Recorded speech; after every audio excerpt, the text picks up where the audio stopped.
When Donald Trump attempted to publicly humiliate Congresswoman Jasmine Crockett on national television, nobody anticipated what would happen next. With millions of people nationwide watching, the set was electrifying, a high-stakes town hall. Broadcast on television, lights blazing, cameras locked in. As the host welcomed both figures onto the stage, the tension in the air crackled.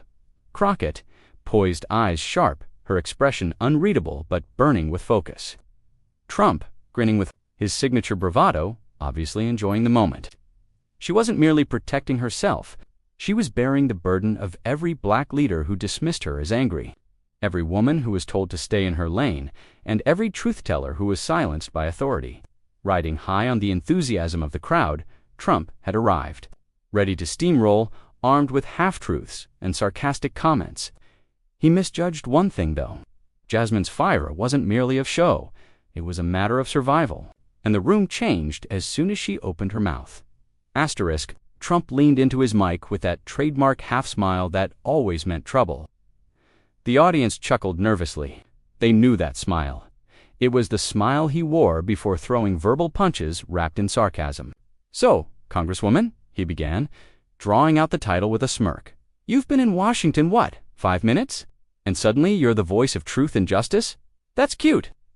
Laughter rippled through his supporters in the crowd. "Tell me something," he continued, resting back in his chair like a man delivering a closing argument. "How many bills have you passed that have actually done anything besides grandstanding for social media likes?" The camera cut to Jasmine Crockett. Her expression didn't flinch. No eye roll, no sigh, no twitch of irritation. Just pure, practiced stillness.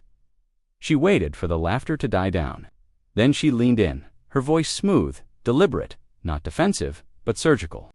"That's an interesting question, Mr. Trump, especially coming from someone who spent 4 years signing executive orders with a Sharpie while dodging subpoenas." Gasps echoed, the kind that weren't loud, just sharp, collective inhales. The host tried to interrupt, but Jasmine held her ground. She didn't stop there. "See? Here's the difference between me and you. I don't measure success by how many people clap for me. I measure it by how many lives I help. I don't have buildings with my name on them or TV shows. What I do have is a track record of showing up in neighborhoods you've never visited. For people you only mention when you're trying to win votes." Trump interrupted. "Oh, please, here we go with the victim narrative." He waved a dismissive hand, eyes rolling, but Jasmine was already 2 steps ahead. "No, not a victim, a representative. That's what I was elected to be, you see. You keep confusing leadership with showmanship. You think loud is the same as strong, but real strength is quiet. It doesn't need applause. And real leadership means listening, not just talking over everyone."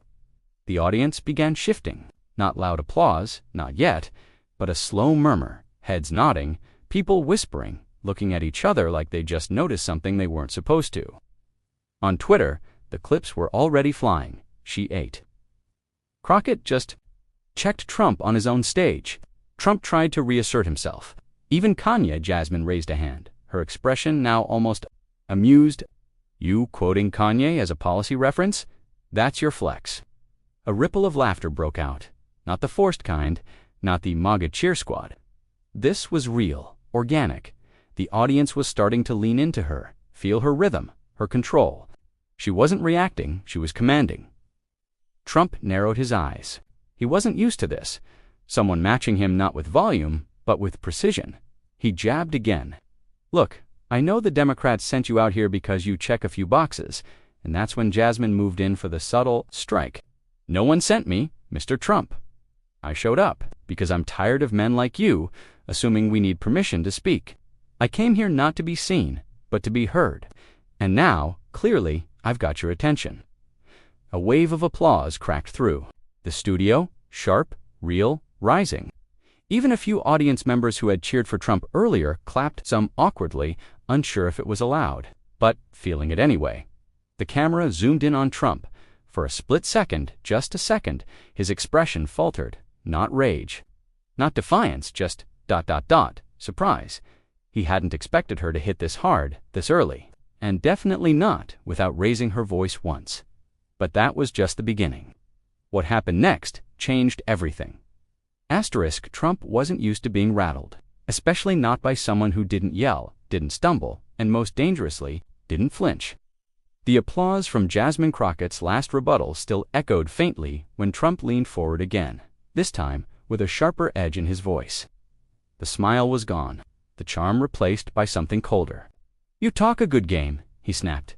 "You lecture me, but you don't live in the real world. Jasmine, you live in Twitterland." He leaned back, eyes narrowing, waiting for her to stumble. "You want to act like you're some grassroots hero," he added, "but you went to law school, you sit in Congress, you've got stylists and staff and security, you're part of the same elite, you pretend to fight. Don't act like you're some street fighter from the trenches." The words landed heavy. Even some audience members who had started warming to Jasmine looked uncertain. A few heads turned, a few phones stopped recording. That's how Trump operated. Flood the zone, pile on fast, use exaggeration as a weapon. He was trying to peel off her credibility layer by layer, trying to drown her in contradiction. But Jasmine didn't blink. She looked at Trump for a long moment. Then she took a slow breath, not out of nervousness but restraint. And then she spoke. "You know what, Mr. Trump? You're right. I did go to law school. I did work my way into Congress. I did get to this seat with the help of a team who believes in me. And you know why I never hide that? Because every young girl watching this, every kid who's ever been told they're too black, too loud, too female, too different, deserves to know that success doesn't mean selling out. It means showing up," the audience murmured. Some clapped softly. A woman in the back gave a sharp, solitary yes. Jasmine's tone didn't rise. She wasn't getting flustered. She was building. "And if you're going to try to shame me for not being poor enough, or loud enough, or angry enough to meet your standards of struggle," she said, now locking eyes with him, "then that says more about you than me." Trump waved his hand dismissively. "Please, spare us the hallmark speech." But Jasmine cut through, her tone sharpening. "Let's talk about the real world, since you brought it up. The real world is where a single mother works 2 jobs and still can't afford rent while billionaires get tax breaks they didn't ask for. The real world is where a man like you can be found liable for sexual assault and still run for president. And the real world is where you call yourself a genius businessman but left Atlantic City in ruins, stiffed contractors, and went bankrupt 6 times. The room snapped. Audible gasps. Laughter. Someone in the audience let out a dragged-out "Ooh-hoo!" Twitter exploded again. Within seconds, the words "sexual assault," "bankrupt," and "Crockett 1 Trump 0" were trending. Trump's mouth twitched, caught between shouting and smirking. He shifted in his seat. "This is a hit job," he muttered. "Just repeating fake news. You're all the same. No original thought, just scripts." And that's when Jasmine hit him with the line that would become a meme within minutes. "If the truth sounds like a script to you, maybe you've just gotten used to lying." The audience broke laughter, clapping. A few people stood up. The energy was undeniable now, a wave building behind her. Even a few undecided viewers began pulling out their phones again, capturing the moment, whispering to each other with wide eyes. Trump raised a hand, trying to cut her off. "You're still dodging. You didn't answer my question." "I didn't." "Dodge anything," she shot back calmly. "You accused me of being out of touch. I just reminded you who you're talking to. The difference is, I earned my seat. You bought yours with reality shows, rage, and privilege." The host tried to regain control, but it was too late. The momentum had shifted. She wasn't just defending herself anymore. She was exposing the cracks in Trump's persona, not by shouting him down, but by holding up a mirror he couldn't look away from. But the next move from Trump would be his biggest mistake yet. Trump leaned in again, this time with a glint in his eye, the kind that said, "I've got her now." He motioned to the moderator. "Let's get serious for a second," he said, gesturing toward a stack of printouts he had pulled from under the desk. "If the Congresswoman here is such a legal genius, maybe she can explain something that even my top advisors say is completely irrational." He slid the paper across the table, a complex, dense document filled with legislative amendments, budget allocations, and bureaucratic jargon. "This right here," he said smugly, "is the funding breakdown of the latest Democratic infrastructure bill. Page 47, subsection B, you voted for it. So tell us, Ms. Crockett, how do you justify $15 million allocated for what your party called, and I quote, climate resiliency for urban wildlife corridors. Sounds like a fancy way of spending taxpayer money on squirrels and pigeons. A burst of laughter erupted from Trump's supporters. Even the moderator raised an eyebrow. Trump folded his arms, like a man already savoring the win. Go ahead, defend that. It was a trap. He wasn't asking for policy. He was asking her to drown in obscure language, lose the crowd in complexity, or fumble her answer and look clueless, like so many of his past opponents had done. But Jasmine didn't even look at the paper. She slowly turned it back toward him and tapped the page gently. "I'm glad you brought this up," she said, voice cool and composed, "because it shows exactly how little you understand the people you're pretending to speak for." Trump raised a brow. "Oh, this'll be good," she went on. "You think protecting cities from extreme weather is a punchline. But let me ask you something. Do you know what happens in low-income neighborhoods when the flooding hits? When the heat waves scorch the streets? They suffer first. They suffer hardest. And that money, it's not for squirrels. It's two." Jasmine leaned in. "You may not care about that because you fly over those neighborhoods in a private jet, but the people I represent, they don't have that luxury." A low hum spread through the room, murmurs of agreement, heads nodding, a few claps from scattered corners. But Jasmine wasn't done. "You ever seen a kid wade through knee-deep water just to catch a bus? I have, and I will never apologize for voting to protect those children." Trump blinked. He hadn't expected this. He expected her to fumble the numbers or deflect. Instead, she was making it personal and uncomfortably real. But Jasmine continued. "You tried to make me look foolish with a technicality, but the only thing you've revealed is your complete ignorance about how policy actually works. You're not exposing corruption. You're exposing your own lack of compassion." A ripple of applause. Then another. It started to build. The crowd was shifting again, not in a roar, but in the wave. Even the moderator looked impressed, glancing briefly at Trump before clearing his throat and checking the next cue card. Trump tried to respond. "That's a lovely speech, but no one believes Washington spends money wisely." But Jasmine cut in, her tone sharpened to a precise edge. "You're right about one thing. Washington doesn't always spend wisely.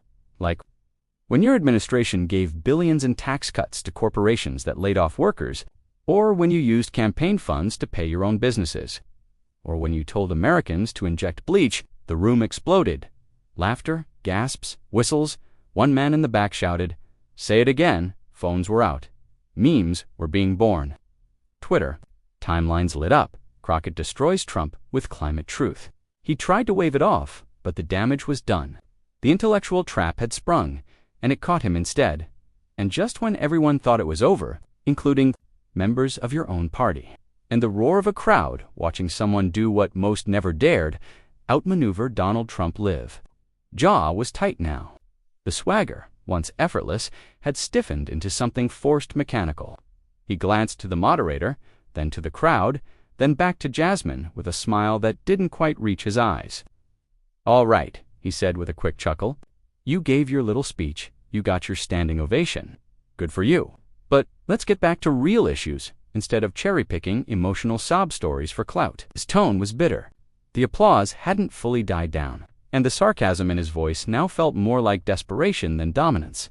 Trump shifted gears fast, trying to recover. "What about the border?" he said suddenly. "What about crime in our cities? People spend so much time talking about climate change and pronouns, you forget that Americans are scared to walk down the street." It was classic Trump chaos tactics. Throw a grenade into the conversation and hope the blast resets the narrative. But this time, it wasn't working. The audience didn't cheer. There were no roars of approval, just the quiet sound of people listening. She turned toward the audience deliberately, her back now partially to Trump. And that, right there, was a power move. "You see what just happened?" she asked the crowd, voice calm but cutting. "He asked me a question about legislation. I answered with facts, receipts, truth. And now that he doesn't have a response, he's changing the subject like a student caught cheating on a test." Scattered laughter broke out, louder this time. Trump's mouth opened slightly, then closed. He shook his head like he was brushing it off, but his eyes darted nervously. The mask was slipping. Jasmine turned back to him. "You want to talk?" "About crime. Let's talk." The audience reacted like they'd been hit with a jolt of electricity. Gasps, a burst of clapping, even someone yelling. "Oop, you want to talk about chaos in the streets?" she continued. "How about the chaos you incited on January 6th? Or the hush money payments to cover up your scandals? Or the classified documents stuffed next to your golf shoes in a Florida bathroom?" Trump tried to cut in, "That's fake news, debunked nonsense," but Jasmine's voice rose slightly. Not in anger, but in total command. "You don't get to lecture anyone about law and order when your entire political legacy reads like a criminal indictment." The crowd erupted. A chant began to bubble, just faintly. "Yasmine! Yasmine!" Trump's face was red now. He jabbed a finger at her. "This is a witch hunt. You people are obsessed with me. You can't win without attacking." "Actually," Jasmine said smoothly, "I don't need to attack. I just need to remind people, because the facts do all the damage themselves." Then she turned back to the audience again, her voice softening. "With purpose. You all see it. You feel it. This isn't about right or left anymore. This is about truth versus noise. And we're done letting the noise win." The moderator didn't even try to regain control. He glanced at the producers, unsure if they should cut to commercial, but the ratings were spiking. Social media was melting down. Instagram Reels, TikTok's Threads. Every clip of Jasmine's words was being reposted with fire emojis and captions like she ended him. Trump, meanwhile, tried again to spin. "They don't want strong men in this country anymore," he grumbled. "They want weak leaders who cry on TV and apologize for everything." That's not America. But even his supporters in the room weren't clapping anymore, and Jasmine, with a knowing smile, delivered the line that tipped the scale completely. Strong men don't panic. Strong men don't lie. And strong men don't crumble under pressure. From a freshman congresswoman, unless they've got something to hide, that hit like a punch, a sharp damn, echoed from the back. One of the cameras caught Trump's jaw clenching. His silence was louder than any denial. The energy was seismic now. The audience wasn't just watching a debate, they were watching a shift. The crowd was no longer his, but the final moment of truth was still to come. Trump was aware that he was in a tight spot. The confidence mask had completely fallen off now, to be replaced by jerky motions, quick blinks of the eyes, and the obvious flinch of a man who had run out of things to say. However, he refused to, publicly, give up. Not to her. So he grabbed mockery, the last card he had. He scuffed out a laugh and remarked, "Oh, give me a break. Do you genuinely believe that this argument is important? You believe that you are important?" After dismissively waving at Jasmine, he gestured to the cameras and audience. "People, this is all a show. Saying what her handlers want her to say, she is merely another media pawn. It's adorable. Yes, it is entertaining. It's not serious, though. She isn't being serious." There was silence in the room. His words didn't hit hard, not because they were particularly powerful. Like a slow-motion balloon, deflating, the line landed hollow.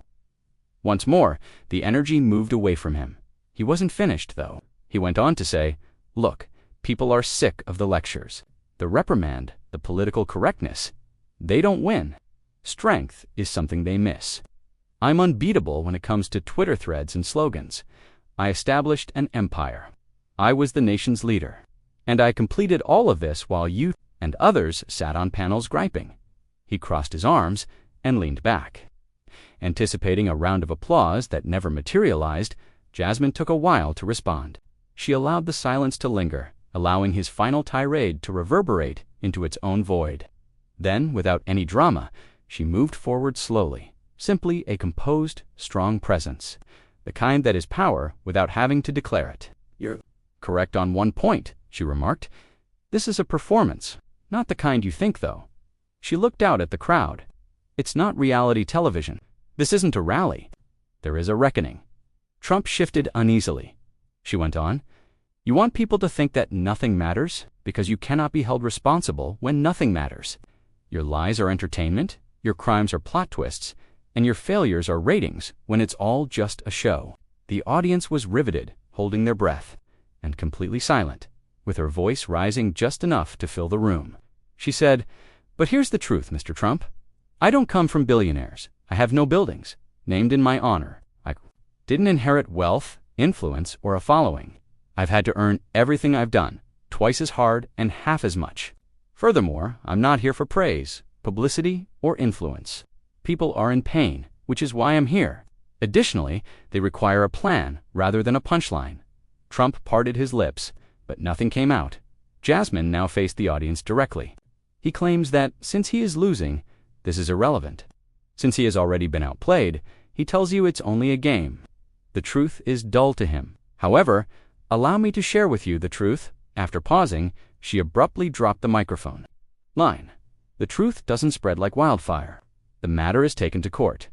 Additionally, recently, we only continue to see him there. The room blew up like thunder. A standing ovation tore through the audience. People leaped out of their chairs. Applause, whistles, and cheers rocked the stage. The moderator reclined. In admiration, even some of Trump's regular supporters were now standing with their arms crossed and their heads down. Uncertain of how to bounce back from the setback, Trump sat motionless, mouth open a little, nothing to say, no return, nothing but quiet. The moment went viral on social media. It was replayed by every outlet. TikTok is overrun with edits. Within a day, the slogan "Truth Goes to Court" was printed on posters and t-shirts, making it the night's catchphrase. The hashtag Crockett clapback became popular all over the world. However, even in that triumphant roar, even in that instant when the crowd realized the battle had concluded, Jasmine Crockett did not gloat or lift her arms. She just took a step back, sat down, and let the silence around Trump speak for itself. Then the real shock arrived. The room had erupted moments earlier, but now a hush returned, the kind of silence that comes not from confusion, but from finality. Trump sat stiffly, arms crossed, his expression unreadable. His signature smirk was gone. The cocky retorts had vanished. For the first time all evening, he looked small. He didn't admit defeat aloud. Men like him rarely do. But his silence was the concession. He didn't storm out. He didn't rage. He just faded into the background, like the last guest at a party where no one noticed him leave. All eyes shifted to Jasmine Crockett as she stood once more, not triumphant, not gloating, but resolute. She adjusted her mic, looked across the room, and spoke with the quiet power of someone who had nothing left to prove. "I didn't come here tonight to win a debate," she said. "I came here because we are at a crossroads in this country, a place where truth has become optional and performance is being mistaken for leadership." She let the weight of that settle before continuing. "We've been told that power belongs to those who speak the loudest, lie the boldest, and fear the least. But that's a myth. Real power, lasting power, doesn't come from cruelty or chaos or clout. It comes from clarity, from compassion, from the courage to do what's right, even when no one's cheering." Some in the crowd were already on their feet again, nodding, applauding quietly. Jasmine paused, her tone softening. "I know what it's like to be underestimated. I know what it's like to walk into a room where you're not supposed to belong, where every word you say is judged twice as harsh, every mistake magnified. But I also know that intelligence, merit, and truth always rise above arrogance and manipulation. It just takes time and grit." She glanced toward Trump's empty chair, then back to the crowd. "We've spent years watching the loudest voices dominate our politics. We've watched leaders lie with a smile and still collect checks. We've watched people treat the truth like an inconvenience. But every empire built on ego eventually crumbles under its own weight." She leaned in, voice clear and intentional. "That collapse starts not in courts or headlines, but in moments like this, when the people finally see the difference between a bully and a leader." The room fell silent again, but this time it wasn't uncertainty. It was reverence. Jasmine took one last breath. So if you're watching this from home, if you've ever felt like your voice doesn't matter, or that honesty can't compete with hate, let tonight be your reminder. The truth does matter, and your voice is more powerful than you know. She stepped back, gently setting down the microphone, and then, almost in unison, the crowd rose to their feet, not for the moment, but for the message. A standing ovation of thunderous applause, not just for a performance. It's your turn. Do you think justice was served? Let us know in the comments. If you believe in standing up for truth, even when it's hard, share this video, spread the word, and together, let's hold the powerful accountable.